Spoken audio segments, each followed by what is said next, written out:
Hello there guys, Philibert10,000 here, bringing you another Super Smash Bros. Ultimate discussion video because Nintendo Dream, a Japanese magazine, did an interview with Sakurai for their 300th issue, which is really cool, and it has been translated by the lovely folks over at NintendoEverything.com. You can take a look at the full transcript down below. I'll be doing a lot of paraphrasing because you can't read it word for word because that is not okay, so if you want to read the full interview and Sakurai's comments word for word, links are down below. And this is a pretty big, hefty interview. There is a lot of information to unpack here. So, first things first, Nintendo Dream have been talking about the Smash Bros. Series since the 64 days, and Sakurai was asked how he thought about the first game in the series, and this is something I've personally been interested to hear, because obviously now it's 2019. The original game is over 20 years old. I want to see what he thought. So, he said he was frantic to figure out how in the world he was going to convey the enjoyment of the game to players. And now, he says the newest game sold 5 million copies in its first week, and it's kind of become his life's work, which I think we can all agree with. Sakurai at this point is synonymous with the Smash series, and the interviewer agrees. He also says, though, he doesn't see this as a series that he's continued to work on out of necessity, nor is it a series that he can make forever. That's important. That means he could potentially be handing the reins over for a future title. But I think he feels that every entry is special, and that's what they go to talk about the subtitle of the latest game.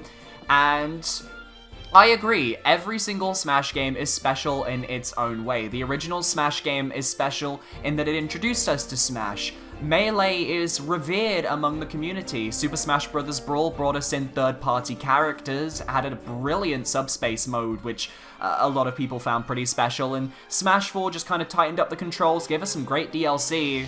Ultimate really is a special game. And I like how he says, while they've increased the quality of how they look and feel, the 12 base characters from the original are still in the game, and that's pretty cool. I think the fact that they've been able to keep a consistent roster this entire time is just absolutely phenomenal compared to other fighting games where they're constantly kicking people out, bringing people in, bringing in new characters that nobody knows. And I think with Smash, they have the obvious upside that any character they add is already known because they're from a series, so it's not like you're bringing someone in from scratch. Everyone knows these characters, so I think that's really cool. So the interviewer says, once you realize you're satisfied with the results, you can forget about the struggles. Is that right? This is interesting because Sakurai says no. If you wonder whether you're satisfied or not, then you're never really satisfied. You can't keep on reflecting on the negatives and then feel like your struggles paid off. The fact that so many people have played these games, I think that makes me feel like I can forget like those struggles ever existed. That is really deep, because the sense of struggle and that entire paragraph can be applied to different jobs, different employments, different situations, not just Sakurai making Smash, but it could apply to anyone. And it's a really interesting point that I didn't think I'd see Sakurai make, and I think it is really cool. So he says you keep the things you want to reflect on, but you get rid of the sense of struggle, and he says, I still have a lot of serious thoughts in my mind, however I think Smash Ultimate is a success unlike anything thus far. As I said in the very beginning of our interview in last month's issue, I'm extremely grateful to the fans. Then we get to what I think is one of the craziest parts of the story. Sakurai begins talking about how he kind of worked with his health this time around, because as we know, in Smash 4, Sakurai did not take care of himself that well. His arm was, if I recall, his arm was like in danger, and I'm hoping he took well care of himself, but this interview kind of scares me. So yeah, he says he always left the office by 10 PM no matter what. Many companies are discouraging extreme overtime these days too. Take notes, Rockstar. And he says he's very close to the companies he's hired out by, so he doesn't think he needs to have any deadlines. And he thinks that the biggest change in structure for him is that because if he has time, he can work on other games because he's a freelance creator, which I think is really cool. He admits he still has stomach problems, and he had a ton, which is kind of horrible. He said it's like having food poisoning, but without actually eating the stuff that would give him food poisoning, which I think was really cool. Well, not cool, really weird to think about, actually. What I think everyone is kind of up in arms about, though, is when he talks about getting sick, the interviewer asks, did you take some time off when that happens? And then he says, no, I got an IV drip and I go to work like normal. I don't really know many people who would willingly go to work with an IV drip in their arm or wherever you attach it to the body. That's insane. And honest to God, if you don't respect Sakurai and his team, this is the sort of thing that makes you think this is a man who just wants to deliver to the fans and to the people, and him and his team have worked so goddamn hard. It's just insane. Genuinely, it is just insane. And the thing is, he's a freelancer, and he says in his next answer, I could show up to the office once per week, and I think it'd be within the realm of forgiveness. But instead I make sure I come to work every day, write proper daily reports and such, and I'm always working. So I'm like, this is a man who understands his job, who is willing to put in all the extra hours, even though it's completely understandable if he doesn't want to because he's a freelancer, and yet he still does this. This is who people should be looking up to when they think about employment, and they think about work, and they think about work ethic, and that is just beautiful. Absolutely beautiful. I love how he says, oh yeah, I got to take a vacation this year for 3 days, the 22nd to the 24th of December. Didn't even take Christmas off, goddamn. I mean, that is insane. He's like, yeah, it's my vacation, it's 3 days, that's not a vacation. He deserves so much more. But because they're developing DLC, obviously, he couldn't actually take as big a break as he wanted. He also reveals that recording sessions with voice actors doesn't take too long. They did new recordings for all the different characters. He mentions that you can obviously toggle switch the English and Japanese audio for people like Marth, which is nice. But he says recordings can often be completed in as little as 1 hour, and although it's such a brief amount of time, even though there are still voice actors who have fond memories of recording with us as far back as Melee, it's really motivating for me to hear that from them. They really like it. They have fond memories, and it's really cool. And I think it's really interesting how the voice actors, they don't even take that long to film all their lines, and it's a happy environment, and it's pretty dang cool.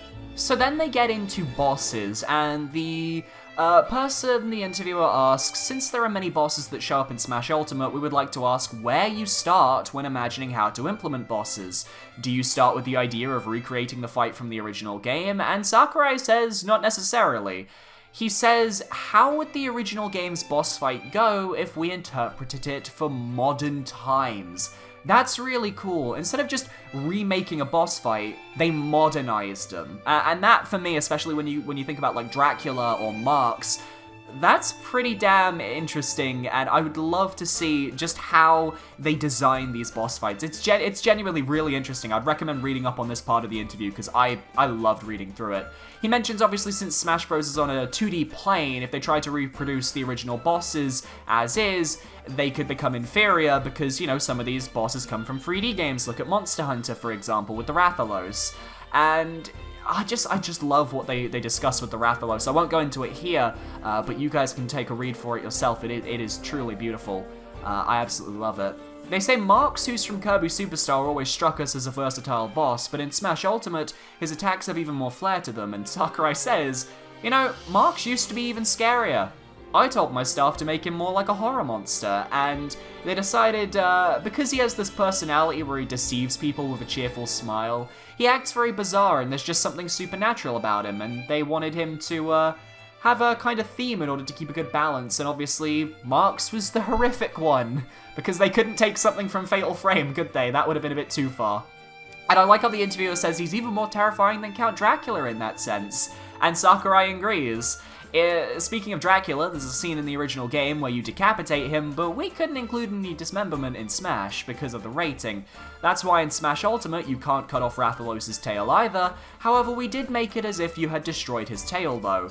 Now I got very excited for the next part of this interview because they start talking about assist trophies and how they're stronger in this game. However, Sakurai says he doesn't think they made them stronger, they made them more versatile, and I can agree with that.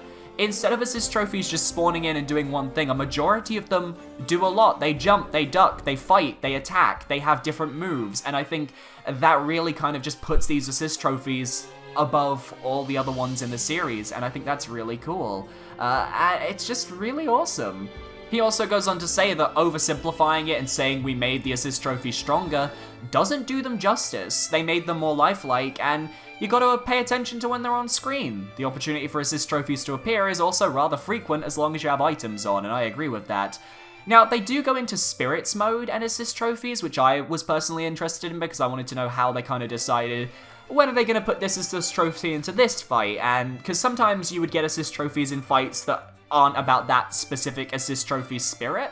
So I kind of wanted to see what this was about. So he says, we tried to bridge the gap between series in a way. To some degree, we certainly include a few from a series that is somehow connected to another title, and if there is a fighter in the game, even if they're from a series that has only one entry, we try to adopt using that character whenever possible. In this way, even for characters who cannot appear in the game as fighters themselves, we adjust things from the standpoint of wanting to cover all the bases that we possibly can. They also mention new stages, and they discuss how Splatoon, they went with Moray Towers because it had a lot of three-dimensional slopes, and how they needed elevated ground. It's also why they picked the Great Plateau Tower from Breath of the Wild, because they needed a stage that has some elevated ground. You need differences in the elevation, you need variety, otherwise it's just a Final Destination stage, and nobody wants that, especially when you're only getting 4 stages in the base game that are new, specifically. So that makes complete sense. And he also mentions this is why he has trouble with the Fire Emblem stages, because they're all flat. Every single one of them. The Fire Emblem games are really, really flat. There are some standout locations, of course, in some of the games, but not to the point where you could probably say, yes, this is definitely a stage that can represent Fire Emblem. So they also talk about New Donk City, but I'm not going to go into that here, but it's definitely interesting to look at. And then they go into spirits, and I was interested in how the spirits were chosen, and Sakurai goes into more detail here. They say there's a huge number of spirits in the game. What was the selection process like? Sakurai says, I basically checked over what the spirits team had picked and added removed characters accordingly. Each character's ease of use and whether or not we had their original art also played a part to a degree. There were some characters that were candidates for spirits that we ended up having to pass on just because we couldn't find the artwork, which is a shame. He also says, aside from that, there were quite a few characters from Kid Icarus Uprising, so I had the team trim a few of them off. It's a title I'm pretty intimately familiar with, and knowing the characters individually allowed me to clearly see any benefits of having them in the game as spirits. So I really like this. This shows Sakurai's bias was actually working for us rather than against us. He actually cut some Kid Icarus characters because he felt some of them didn't work as spirits, even though the team was like, let's just take everyone from Kid Icarus Uprising. So I think that's really cool, because I think a lot of people would have assumed, oh, Sakurai is adding the Kid Icarus spirits because he's biased, but no, it's actually the other way around, and I really like that. Kind of a nice flip in perspective. He also mentions that there were some characters that appeared from spirits that he didn't actually know. He says from time to time, yes, but in those cases, I'd look into it immediately. Games like Fire Emblem and Castlevania have long histories, and even knowing the games, I'd still find myself thinking, where in the chronology does this protagonist come from? That's when I look back over the timeline. So that's really cool. I mean, I think with Spirits, it was just such a good thing getting to see all these different characters, and Sakurai does agree with that. So he then talks about spirit battles, and he says that they largely came from the spirit team's proposals. There were a few things that he came up with, but they weren't much. He primarily oversaw maintaining the game's balance as opposed to ideas, how a spirit would feel a certain way while actually playing the game, that kind of thing. So the spirits team was kind of involved in a lot, like balancing and adjusting, looking for materials, verifying materials. The spirits team had a lot of work to do, and the game's adventure mode, of course. And then we get into World of Light. Sakurai says, speaking of World of Light, from the get-go, Kirby wouldn't appear as an enemy, he hadn't been captured. That being said, he appears more in the latter half. My line of thinking was that Kirby was unknowingly being analyzed the whole time, and out of all the fighters, Kirby was the easiest one to apply to the spirits. He suits all the round characters. I thought it might be a bit strange to completely exclude round characters though, so I was more lenient in the second half of the mode. I did my best to keep them out of the first half, and that is why, for the World of Light segment of World of Light, you actually don't see many Kirby fights. It's not until you get to the World of Darkness that you start seeing Kirby appear. He also says, speaking of fighters that could apply to a lot of characters, as I was playing, I found myself thinking that Lucina seemed to be easy to use in that regard, and I noticed this as well. Lucina's alt costumes work really well for the characters from Fire Emblem that she's referencing, because every one of her alts was a reference, but on top of that, she's just really good for, you know, female character who wields a sword. I mean, she was used almost everywhere, and they tended to use Lucina over, say, female Robin or female Corrin because Lucina's color variation was just a bit better, and the cape was better, so makes kind of more sense. So they say, near the end, this is something I don't think anyone was wondering, but they bring it up. What exactly are the snacks you use to raise spirits? And Sakurai says there needed to be something to help level spirits up, and the concept of a spirit is pretty ambiguous in the first place. No matter what I picked, it wouldn't have fit perfectly, so we just called it a snack. And they said snack was the name I had attached to it. That being said, among some of the staff, the atmosphere was basically, huh? Snack? It was something that was appropriate to give without it sounding like pet food. It's like something you can reasonably give to humans, but the impression it gives off is still relatively similar, so they called it a snack, as opposed to something a bit more interesting. And I think, you know, the generic nature of it means they don't have to really go into too much detail as to what the snacks are, and that's not really the point. Like, they're just there to level up your spirit. Sometimes mechanics don't need to have this in-depth lore reason to exist. And lastly, he starts talking about the Adventure Mode's map, which is something I really like. I love the map in World of Light. I think it's very inspired. And he was asking about where the obstacles came from. And Sakurai replies, they basically just came from the map. I had left all of that up to the Spirits team for a while, but there just weren't that many ideas being thrown out, and it felt like things were at a standstill. Since at the end of the day, Adventure Mode would just be a series of battles, I had it branch out a little from that single line of fights, and organized it in a way that would make things more fun. That was what I ended up deciding on, but by no means did it go perfectly. And the person says, is that so? And Sakurai says, at the time, I had just quickly drawn it up on a whiteboard. Here's a mountain, a temple, a town, there was a maze, and dividing paths that continued on into the second half. That was what I was working with, and it was basically a prototype. And he says that was the first time I took a crack at it. After that, I delved even further into it. I decided what fighters would go where and set up some general routes the player would follow, and from there, that was where we placed the spirits. That was the point at which I also decided the map would start out by branching into 3 paths, and by the time they had the framework, obviously they could start in integrating the spirits, and he starts talking about how he integrated certain spirits in certain areas based on levels that you fight them on, etc, etc. And I think it's pretty cool. Lastly, they start talking about the story of World of Light, because the interviewer says World of Light doesn't have a story for all intents and purposes, but going through the map and meeting spirit after spirit can feel like a story in its own. And Sakurai says there isn't a story like the Subspace Emissary, and then the interviewer asks why Fox is the first one that speaks, because why is Fox the first one to speak? And Sakurai just goes, well, who do you think would be a good choice? Let me try asking you. It had to be somebody that would be at the front of the vanguard for sure. The interviewer suggests Marth, and then Sakurai says, well, yeah, he wouldn't have been a bad choice, but if you're thinking who would be the person to assess the coming battle, then he's better suited for that. And that is what Marth ended up doing. He said you have to take down about 10, which is kind of like his thing. He's a strategist.